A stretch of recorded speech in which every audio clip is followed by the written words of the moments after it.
Lagi cari laptop editing tapi budgetmu nggak sampai 10 juta? Nih, gue kasih pilihannya. Yo guys, Ragadget bersama Rahkesna di sini, dan kali ini kita akan ngasih rekomendasi spesifik ya, laptop terbaik buat editing di bawah 10 juta. Dan rekomendasi ini berlaku di pertengahan 2025, dari bulan Juni sampai Agustus sih harusnya ya. Serta seperti biasa kita ngasih rekomendasi 5 laptop sekaligus yang kita sesuaikan dengan budget dan kebutuhan kalian masing-masing. So, kalau kalian mau cek secara lengkap silahkan tonton videonya sampai habis. Tapi kalau kalian cepet-cepet ya, atau kayak sekarang kan orang pada cepet bosenan, silakan aja klik YouTube Shopping. Di sini ada list 5 laptop tadi, atau ya pindah chapter aja biar bisa mendapatkan informasi utama dari video ini. Dan kalau kalian mau dapat rekomendasi menarik lainnya seputar laptop, HP, dan gadget pada umumnya, bisa kalian klik aja tombol subscribe di channel Rahgadget ini. Terima kasih buat yang sudah nonton, dan kita langsung aja ke nomor yang pertama.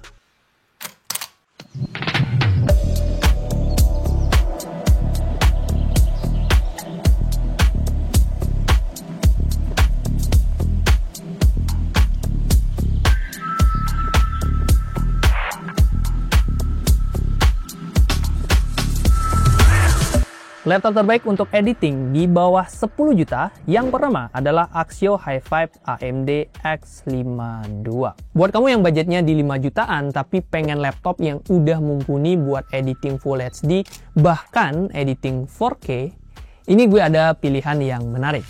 Ya, laptop tadi yang udah di-mention. Dia hadir dengan CPU AMD Ryzen 5 7430U dengan grafis Radeon Vega 7, RAM 16GB DDR4 3200 MHz, dan SSD 256GB M.2 NVMe. Harga segini udah mendapatkan RAM 16GB, tentunya adalah sebuah kenikmatan duniawi. Gimana enggak guys? Speknya ini bikin kita jadi bisa ngedit di Premiere Pro dengan minim lag.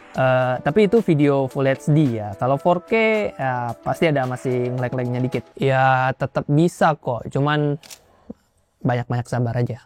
Oke. Kegiatan kreatif lain seperti bikin bumper di After Effects, buat thumbnail di Photoshop, atau jadi UI designer di Figma tentunya juga udah bisa. Meski tentunya dia belum semulus laptop-laptop yang harganya di atas 8 juta.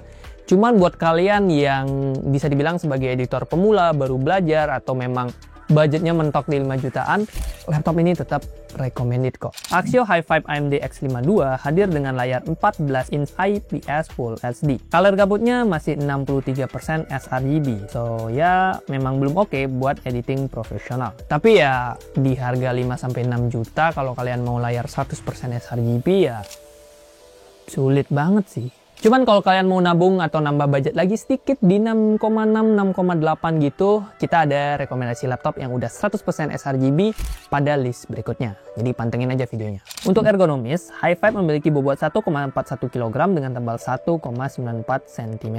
Baterai 45,6 watt-hoursnya juga udah tergolong cukup awet, bisa bertahan sekitar 8 jam pemakaian. Terakhir, portnya udah lengkap dan bahkan sudah ada micro SD card readernya.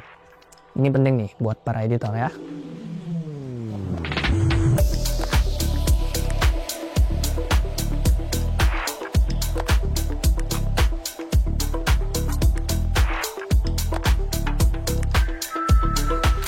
Laptop terbaik untuk editing di bawah 10 juta yang kedua adalah Tecno Megabook T1. Nah, ini adalah laptop yang tadi gue mention ya, Megabook T1. Laptop yang 6 jutaan secara harga, tapi dia udah bisa ngasih layar yang 100% sRGB. Tentunya secara performa juga udah oke banget buat editing. Yes, layar laptop ini 14 inch IPS Full HD dengan color gamut mencapai 100% sRGB. Otomatis cocok banget buat kamu para editor profesional. Performanya juga mumpuni. AMD Ryzen 5 7430U dengan AMD Radeon grafis, RAM 16GB LPDDR4 4266 MHz, dan storage-nya juga cukup lega ya, 512GB M.2 NVMe Gen 3. Kombinasi spek ini tentu udah bisa dipakai buat editing, terutama ngedit-ngedit yang nggak begitu hardcore. Ya kalau kebutuhannya ngedit 3D sekelas film mah kayaknya salah budget nggak sih? Minimal 20 juta tuh harga laptopnya ya. Mungkin coba ganti budget. Oke. Selain performa dan layar, Megabook T1 juga membawa kombinasi menarik untuk kamu yang suka kerja dari mana aja. Like literally pagi di lokasi syuting, siangnya ngopi di Kintamani, malamnya kerja sambil nyari sunset di mana ya? Oh, sunset ya? Di Seminyak berarti ya, Pantai Seminyak. By the way, di Bali guys, jadi contohnya di Bali ya. Oke. Soalnya, bobot laptop ini tergolong ringan, 1,36 kg dengan tebal 1,48 cm. Terus baterai 75 Wh-nya juga tergolong awet, bisa tahan sekitar 12 jam pemakaian. Ini panjang banget guys. Portnya juga lengkap, meskipun cukup disayangkan belum ada SD card readernya. Jadi kalau mau pindah file dari kamera, perlu ada dongle lagi sih. Tapi lumayan terbayarkan berkat adanya satu slot SSD M.2 yang lumayan bisa dipakai buat upgrade di kemudian hari.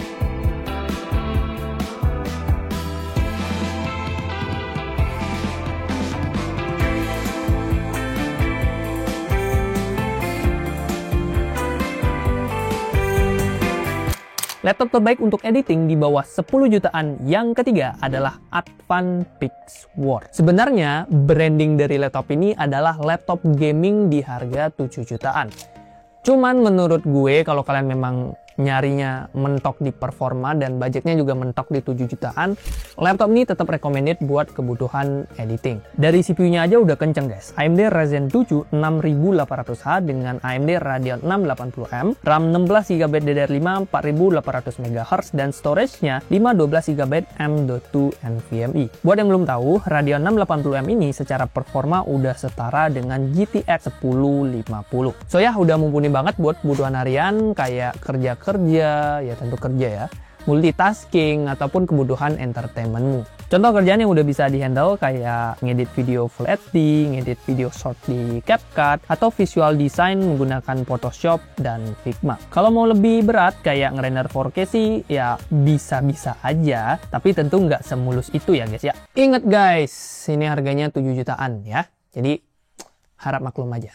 Oke. Nah, kalau mau main game pas udah kelar ngedit, Pixwar juga bisa banget. Soalnya dia memang laptop gaming, meskipun ya nggak ada discrete grafisnya ya. Game kayak Far Cry 5, Shadow of Tomb Raider, atau GTA 5 udah bisa dimainkan dengan lancar di laptop ini. Bahkan kalau kalian mau nyoba game kayak Black Myth Wukong sebenarnya udah bisa ya, karena kan ini laptop gaming pada dasarnya. Beralih ke layar, Pixwar dibekali layar 15,6 inch IPS Full HD dengan 62% sRGB. Refresh rate-nya juga masih 60Hz, jadi belum oke buat gaming maupun editing profesional. Soal ergonomis, laptop ini memiliki bobot di 1,95 kg dan seperti biasa saya nyontek dulu. Oke, betul sekali. Dengan tebal 1,87 cm. Portnya lengkap, ada HDMI dan card readernya.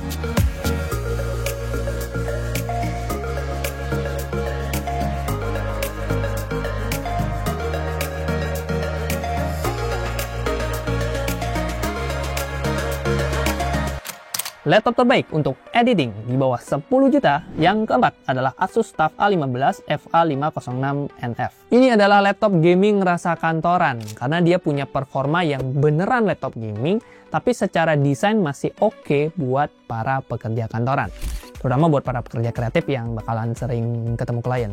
Speknya udah lumayan buas di kelas harga segini. CPU-nya pakai AMD Ryzen 5 7535HS dengan RAM 16GB DDR5 4800 MHz, SSD-nya 512GB M.2 NVMe dan Gen 4 punya, serta udah dikasih GPU dedicated NVIDIA RTX 2050. Dengan kombinasi spek ini, tentunya kita udah bisa ngedit di Premiere Pro, video Full HD ya itu udah pasti lancar, bahkan di video 4K pun udah lumayan lancar ya, ada ngantuk-ngantuk dikit lah. Dan apalagi CapCut, nah CapCut tuh udah pasti gaspol banget lah bro. Mau render footage panjang masih kuat, pakai plugin gaskan.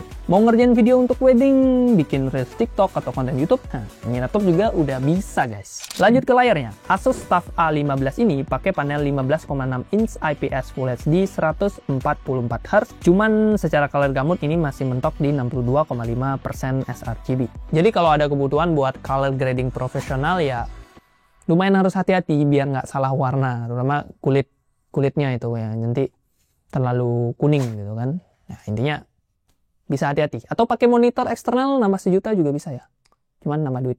Oke. Tapi kalau cuma buat basic editing atau bikin konten sosial media ya ini udah jauh lebih dari cukup. Baterainya 48 Wh yang bisa tahan sekitar 3 jam aja. Sesuai kodratnya sebagai laptop gaming. Beratnya 2,3 kg dengan tebal di 2,28 cm.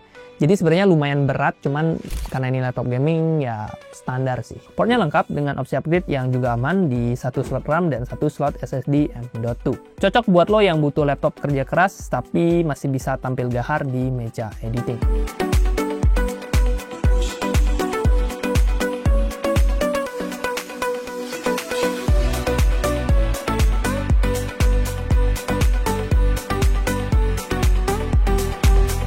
Laptop terbaik untuk editing di bawah 10 jutaan yang kelima adalah Lenovo LOQ 15 IAX9. Kalau lo nyari laptop buat editing dengan performa sangar tapi beneran udah cocok buat editing profesional dan budget lo mentok di 9 jutaan, ini tentu akan menjadi pilihan yang paling oke. CPU-nya pakai Intel Core i5 12450HX dengan RAM 12GB DDR5 4800 MHz, SSD 512GB M.2 NVMe Gen 4, dan kartu grafis Nvidia GeForce RTX 2050 4GB GDDR6. Kombinasi spek ini udah cukup oke ya buat kerjaan berat, mulai dari ngedit video Full HD di Premiere Pro, rendering thumbnail di Photoshop, sampai bikin animasi ringan di After Effects. Bahkan kalau mau nyempil main game Far Cry 6 atau Black Myth Wukong pas lagi break siang, tapi jangan break siang sih. Ya maksudnya pas udah pulang gitu, pas malam hari, ini adalah laptop yang juga bisa. Karena kan laptop gaming juga ya Pak.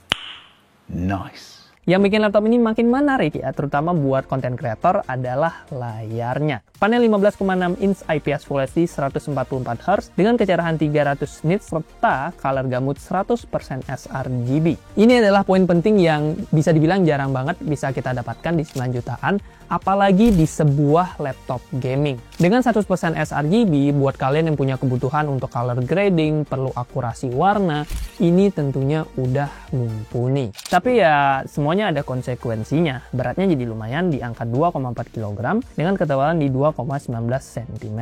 Ini lebih cocok buat kerja di satu tempat aja daripada sering pindah-pindah. Baterai 60 Wh-nya juga bisa tahan sekitar 3 jam aja. Jadi pastikan kalian selalu nyari colokan ya. Colok terus. Tapi secara port dan opsi upgrade masih aman, ada 1 slot RAM dan 1 slot SSD.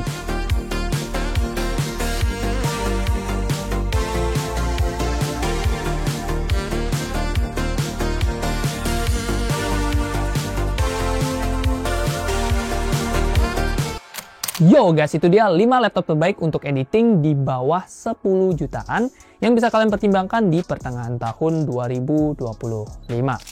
Seperti biasa, list lengkap dari 5 laptop tadi bisa kalian cek aja di keranjangnya YouTube Shopping di sebelah pojok kiri tuh di sini. Ya. Harganya juga ada di sana, dan kalau kalian mau cek harga terupdate dalam artian udah dipotong dengan voucher-voucher menarik, kalian bisa klik aja linknya. Nanti kalian akan bisa melihat harga diskon di aplikasi Shopee-nya. Dan buat kalian yang masih punya pertanyaan, masih bingung gitu ya, laptop editing yang bagus buat kalian dengan budget sekian, atau budget kalian mungkin 20 juta, mau laptop editing, silahkan drop aja di kolom komentar. Terima kasih buat yang sudah nonton, like kalau kalian suka, dislike kalau nggak suka, dan kita ketemu di rekomendasi selanjutnya. Jangan lupa subscribe kalau mau rekomendasi lainnya. Oke? Thank you.